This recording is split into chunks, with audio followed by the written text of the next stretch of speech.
Por esta terra, uma terra santa, andou um homem que pregava o amor, a paz, a justiça, a igualdade. Um homem tão importante que 20 séculos depois, ninguém jamais conseguiu esquecer o que ele disse, o que ele fez e as lições que deixou. Agora, venha conosco nessa viagem de emoção e de fé pelos lugares onde passou este homem. Um homem chamado Jesus Cristo. Tudo começou aqui na região do Mar da Galileia há quase 2000 anos. Segundo as Escrituras, numa casa modesta na vila de Nazaré, uma moça chamada Maria, noiva de José, o carpinteiro, foi visitada pelo anjo Gabriel, que como mensageiro de Deus disse a Maria que ela havia sido escolhida para ser a mãe do Messias prometido pelos profetas. Maria aceitou a missão do anjo, apesar dos riscos que isto impunha à sua honra de virgem solteira, como explica o padre Raimundo Nogueira, do mosteiro Ratisbaum, em Jerusalém. Maria era uma moça do povo, noiva de um rapaz chamado José. O noivado gera um compromisso muito grande e para nós equivale mesmo ao casamento. E o anjo então aparece a Maria e lhe diz que ela seria a mãe de uma criança. Ora, nós sabemos como se processa o nascimento, e Maria também sabia. Então ela pergunta como vai se fazer isso, porque eu ainda não habito com o meu noivo, não estamos ainda convivendo juntos. E o anjo lhe diz, o que acontece contigo é obra do próprio Deus, por isso teu filho será chamado Jesus, quer dizer, o Salvador dos homens. Então José fica com dúvida, com aquela angústia de uma possível traição, de uma possível infidelidade. E é então que o anjo lhe aparece também e diz, José, não temas em receber Maria, porque o que nela acontece é obra do próprio Deus. Aqui em Nazaré, onde o anjo Gabriel apareceu a Maria, está a Basílica da Anunciação. No local exato, onde era a casa de Maria, um altar.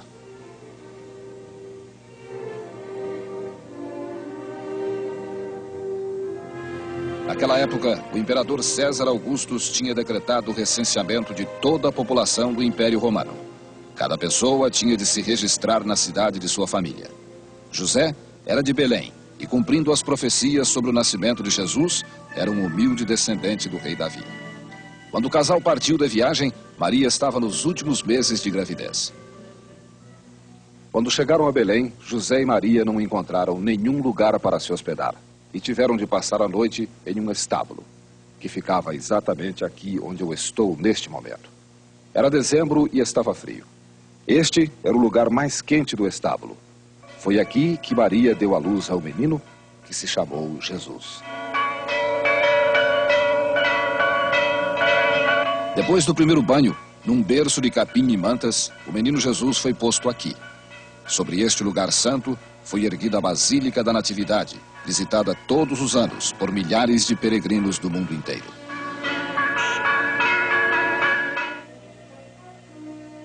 Seguindo a estrela de Belém, diz São Mateus, os 3 reis magos vieram do Oriente para adorar o Cristo, que dizia o profeta Miqueias, nasceria em Belém da Judéia. Herodes reinava na época e, temendo que Jesus fosse o esperado Messias, o rei dos judeus, mandou matar todas as crianças de menos de 2 anos de idade em Belém. Maria e José foram alertados por um anjo e, ainda segundo São Mateus, fugiram para o Egito. Quando Herodes morreu, a família voltou para Nazaré. Depois disso, só se tem notícia de Jesus, já menino, quando diz São Lucas, ele acompanhou os pais a Jerusalém para a festa da Páscoa. O padre Francisco Sabiá, superior da Ordem de Nossa Senhora do Sion, em Jerusalém, explica por que não se sabe quase nada da vida de Jesus depois do nascimento até os 30 anos, quando começa a sua missão apostólica. O que acontece neste período desconhecido? Os evangelhos são catequeses, nas quais o escritor sagrado, inspirado pelo Espírito Santo, escolhe os momentos capitais da vida desse menino, que é revelação de Deus aos homens. E então ele não tem necessidade de dar todos os detalhes da vida. A vida pública de Jesus começa quando ele está com mais ou menos 30 anos de idade e é anunciado por João Batista, que diz: Jesus é o Cordeiro de Deus que vai tirar os pecados do mundo. Eu vi, diz ele, o Espírito descer do céu como pomba e pousar sobre ele. Este é o Rio Jordão, que começa no alto da Galileia e vai até o Mar Morto, perto de Jerusalém. Este rio é importante para várias religiões, especialmente para o cristianismo, porque foi aqui, neste rio, que Jesus Cristo foi batizado por São João Batista. Logo após o batismo, Jesus passou 40 dias no deserto, jejuando e sob tentação. E ao voltar, os discípulos começaram a segui-lo. Os primeiros foram Simão, que Jesus chamou de Pedro, e André. Simão era um pescador que vivia em Cafarnaum, às margens do lago Tiberíades, ou Mar da Galileia. Graças ao trabalho do frei Virgílio Corbo da Ordem Franciscana, que é arqueólogo e pesquisador, foram encontradas aqui as ruínas da casa do apóstolo que se tornou o primeiro papa da Igreja Católica. Nas escavações que fizemos, encontramos as ruínas da casa de Pedro, de outras casas e da primeira sinagoga da cidade. Este lugar é sagrado por várias razões. Logo depois que Jesus chegou aqui, um dia, voltando de uma pescaria com Simão Pedro, ele lhe disse: "Tu és Pedro, e sobre ti edificarei a minha igreja. Ao invés de ser pescador de peixes, de hoje para frente, serás pescador de almas." Olha aqui, diz o Frei Corbo, como é bonita esta lagoa. Ali, por exemplo, aconteceu o milagre do surdo-mudo.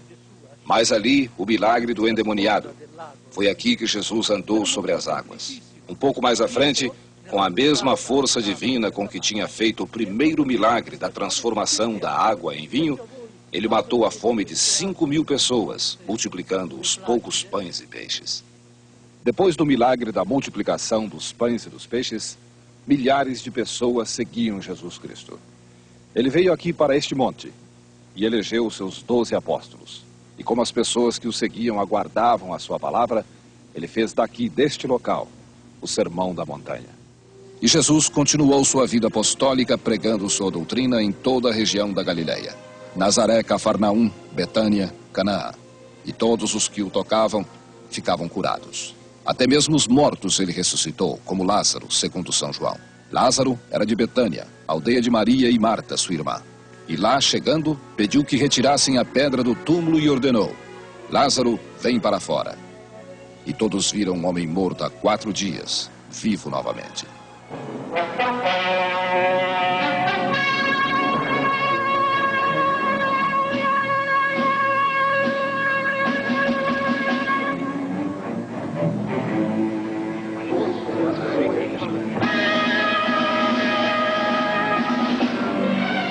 Aqui do Monte das Oliveiras, Jesus enviou a Jerusalém 2 discípulos para buscar um jumento. E foi montado neste jumento que ele entrou triunfante em Jerusalém. Todos queriam ver o homem que havia ressuscitado Lázaro.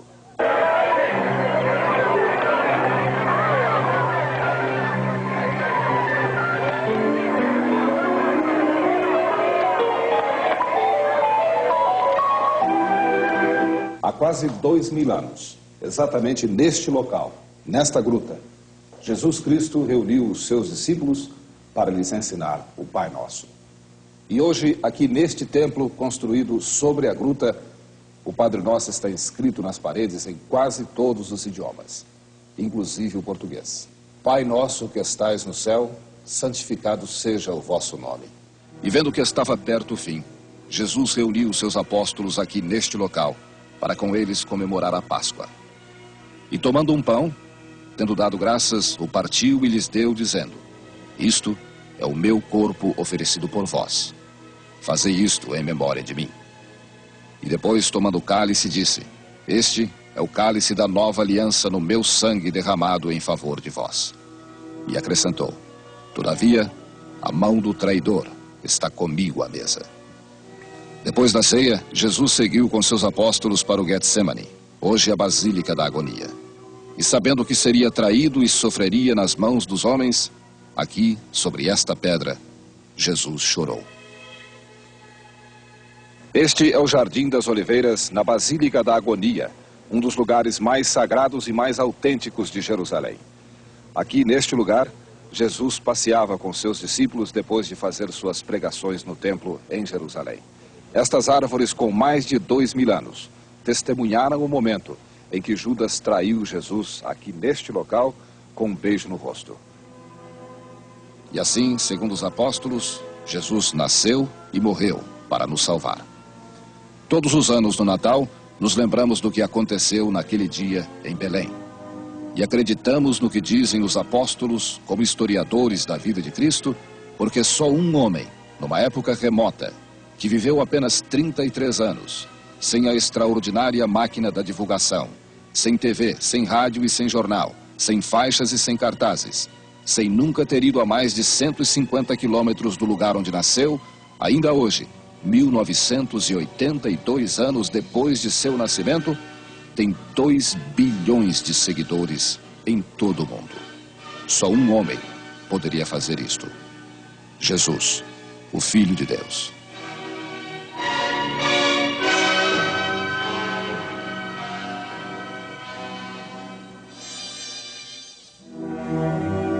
No Natal do ano passado, você fez com o Fantástico uma viagem de emoção e de fé pela Terra Santa. Conheceu os lugares históricos da vida de Cristo, desde o nascimento em Belém e a vida apostólica na Galileia até a entrada triunfal em Jerusalém. Hoje, domingo de Páscoa, você volta conosco à Terra Santa, onde o repórter Hélio Costa e o cinegrafista Orlando Moreira reconstituíram os últimos passos de um homem que pregava a paz, a justiça e a igualdade. Um homem tão importante que quase 2000 anos depois, ninguém conseguiu esquecer o que ele disse, o que fez e as lições que deixou. Aqui começa a paixão de Cristo. Humildemente, ele se entregou e se submeteu ao interrogatório de Anás, Caifás e Herodes, e acabou perante Pôncio Pilatos, o governador romano, numa pequena fortaleza que ficava aqui, onde hoje está a Igreja da Flagelação e o Centro de Estudos Bíblicos Orientais. Pilatos, que não encontrara nenhum crime em Jesus, mandou chicoteá-lo e colocar uma coroa de espinhos em sua cabeça, na esperança de mostrá-lo ao povo já tão machucado que comoveria os manifestantes, e assim poderia salvar a vida de Jesus. Este arco era a entrada da Fortaleza Antônia. Pilatos trouxe Jesus até aqui e propôs libertar Jesus ou Barrabás, mas o povo, aqui reunido, pediu a libertação de Barrabás. Segundo São Mateus, ele então mandou vir água, lavou as mãos e disse: "Eu estou inocente do sangue deste homem."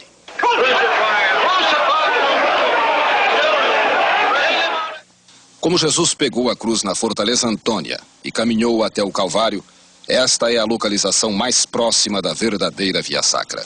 Hoje, um punhado de becos na cidade velha de Jerusalém, apinhados de lojas pequenas de todos os tipos. O lugar é devocional, mas ainda assim inspirador. Todos os anos, milhares de fiéis do mundo inteiro vêm a Jerusalém comemorar a paixão de Cristo. A procissão que estamos vendo acontece aqui toda Semana Santa, passando pela Via Dolorosa, os últimos passos de Jesus. As pesquisas dizem que Jesus saiu da Fortaleza Antônia carregando a cruz por volta das 11 horas da manhã e levou quase 1 hora para chegar à Colina do Calvário, que fica a menos de 1 quilômetro de distância. Esta é a terceira estação da Via Sacra. Aqui, já exausto e sentindo as dores das chicotadas e socos sofridos pouco antes de pegar a cruz, Jesus caiu pela primeira vez. Vitória!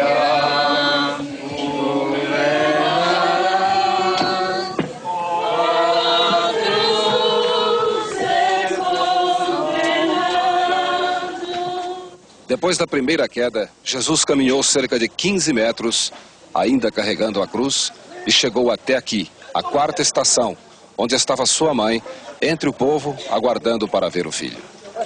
Este foi um dos momentos mais emocionantes da vida.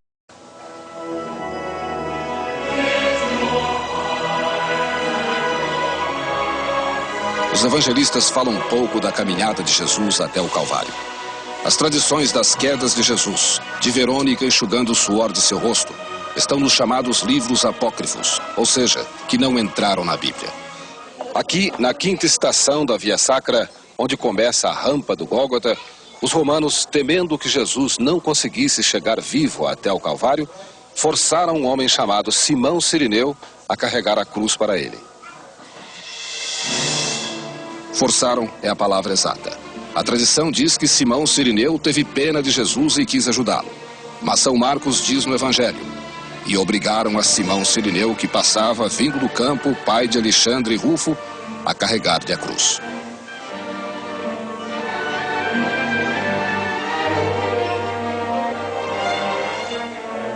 Esta é a sexta estação. Jesus estava subindo uma rampa de aproximadamente 70 metros, quando uma mulher desconhecida saiu da multidão e com um pedaço de pano enxugou o suor do seu rosto. A mulher ficou conhecida como Verônica, que quer dizer imagem verdadeira. A tradição diz que a imagem de Jesus ficou gravada no pano com que Verônica enxugou o suor do seu rosto.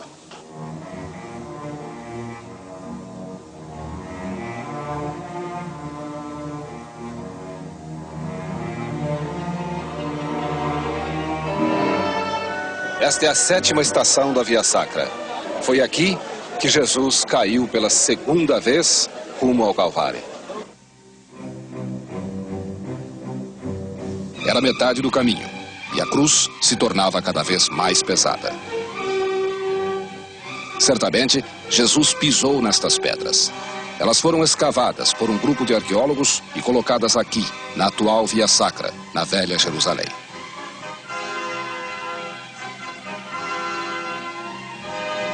Na oitava estação da Via Sacra, diz São Lucas, seguia Jesus uma multidão de homens e mulheres que batiam no peito e lamentavam por ele. Porém, Jesus, voltando-se para as mulheres, disse: Filhas de Jerusalém, não chorem por mim, chorem por vocês mesmas e por seus filhos. Esta coluna é o marco da nona estação. Aqui, a apenas alguns metros do Calvário, Jesus caiu pela terceira e última vez. A atual Via Sacra passa por dentro de um retiro e chega até a colina do Calvário, onde hoje está a Igreja do Santo Sepulcro e o próprio Calvário. Os católicos romanos, ortodoxos gregos e armênios têm em conjunto a custódia da Igreja do Santo Sepulcro. Todos os dias, e especialmente na Semana Santa, cada uma das denominações faz a sua entrada triunfal pela Igreja do Santo Sepulcro, que, como outros lugares santos em Jerusalém, é mal cuidada. O frei Plácido Robart, da Ordem Franciscana do Rio Grande do Sul, atualmente fazendo estudos bíblicos em Jerusalém, diz por que os lugares santos estão sempre em estado precário. Velhas tradições. A porta, um fato interessante, pertence a duas famílias árabes, desde o tempo do imperador Saladino, 1200 depois de Cristo. Estas duas famílias ainda conservam a chave e o direito de abrir as portas. Este lugar é o pico do Calvário dentro da Igreja do Santo Sepulcro. Aqui estão 4 estações da Via Sacra. A 10ª, onde Jesus foi despido pelos soldados romanos. A 11ª, onde Jesus foi pregado à cruz. A 12ª estação, onde Jesus, pregado à cruz, exatamente às 3 horas, morreu. E depois, a 14ª estação, onde Jesus é tirado da cruz e entregue aos braços de Maria. O Evangelho segundo São Marcos diz: E levaram Jesus para o Gólgota, que quer dizer lugar da caveira. Deram-lhe a beber vinho com mirra. Ele, porém, não tomou. Então o crucificaram e repartiram entre si as vestes dele, lançando-lhe sorte, para ver o que levaria cada um. Era a hora terceira quando o crucificaram. No topo da cruz, a vingança de Pilatos, uma inscrição que dizia: O Rei dos Judeus. Ao lado de Jesus, os 2 ladrões, que estavam sendo com ele crucificados. Um deles blasfemava dizendo a Jesus para, como Filho de Deus, salvá-los a todos da crucificação. O outro disse, porém: Nós merecemos o castigo, mas este homem não fez nenhum mal. Jesus, disse ele, lembra-te de mim quando entrares no teu reino. E Jesus lhe respondeu: Em verdade te digo que ainda hoje estarás comigo no paraíso. Chegada a hora sexta, houve trevas sobre toda a terra, até a hora nona, diz São Marcos. A hora nona, Jesus clamou: Deus meu, por que me abandonaste?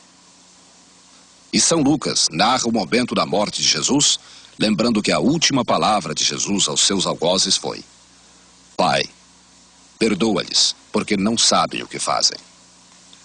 Tudo está consumado. Pai, em tuas mãos entrego o meu espírito. E dito isto, expirou. Jesus é tirado da cruz e colocado nos braços de Maria. José de Arimateia pede o corpo de Jesus e o coloca no túmulo fechado com uma pedra. No primeiro dia da semana, segundo São João, Maria Madalena vai ao sepulcro de madrugada e vê que a pedra estava revolvida. Pedro e Simão vão até o sepulcro e veem que Jesus tinha ressuscitado, conforme diziam as Escrituras. Após a ressurreição, Jesus apareceu várias vezes aos seus apóstolos para falar do reino de Deus e dos mandamentos da sua igreja. 40 dias depois da ressurreição, ele apareceu aqui pela última vez e antes de subir aos céus, ele disse aos seus apóstolos: assim está escrito que o Cristo deve padecer e ressuscitar dentre os mortos no terceiro dia, e que em seu nome se pregasse arrependimento para a remissão de pecados a todas as nações, começando de Jerusalém. Vós sois testemunhas destas coisas. Ide, portanto, fazei discípulos de todas as nações, batizando-os em nome do Pai, e do Filho, e do Espírito Santo. E enquanto abençoava os seus apóstolos, ia se retirando deles, sendo levado para o céu.